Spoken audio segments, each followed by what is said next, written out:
Hello. പിന്നെ കൊല്ലവസാനായിക്കണേ ഈ മാസത്തെ ചെലവ് ഉള്ള പൈസ എന്താ വിട്ടരാത്തേ? മീൻകാരനും പാലിയാരനും ഒക്കെ കൊടുക്കാണ്ട്. ഈ മാസം എന്നാല് അത്ര ഉണ്ടാവൂലേ? അത്രയല്ലേ നിങ്ങൾ ഇല്ല കുട്ടരിട്ടോ, ഇല്ല കുട്ടരി ഇവിടെ ആകെ ദഹിക്കണേ ഒന്നുമില്ല. എന്താ ഞാനിപ്പോ എന്താ കാട്ട? കഴിഞ്ഞ മാസം ഞാൻ 35,000 വിട്ടില്ലേ? പിന്നെ ഈ മാസം ഇക്കാമ പുതുക്കാനും അതുപോലെ തന്നെ കെഫീലിന്റെ പൈസയൊക്കെ കൊടുത്ത്, പിന്നെ വിസക്ക് വന്ന പൈസ കൊടുത്തിട്ടില്ല, ആ പൈസ കൊടുക്കാം. നിങ്ങൾ കഴിഞ്ഞ പ്രാവശ്യം 35,000 മുട്ട് പറഞ്ഞാണ്ട് ഇവിടെ ചെലവില്ലേ? എന്തെല്ലാം ചെലവ് കടന്നു പോണം.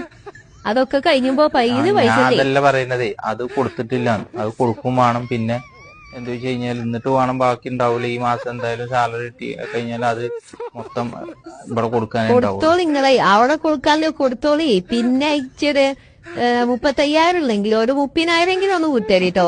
ഈ മാസം 30,000 ഒന്ന് വിട്ടേരി. അത് കംപ്ലീറ്റ് അതായത് എന്ത് പറയാൻ, ആ ഒരു 30,000 വിട്ടേരില്ല. 30,000 എന്തായാലും വേണം. എന്റെ വാപ്പ അയമുട്ടിയല്ല എന്റെ ഗഫീല്. എന്റെ വാപ്പ അയമുട്ടിന്റെ കടയിലല്ല ഞാൻ നിക്കണേ. ഞാനേ നാട്ടുകാരെ കടയിലാണ് നിക്കണേ.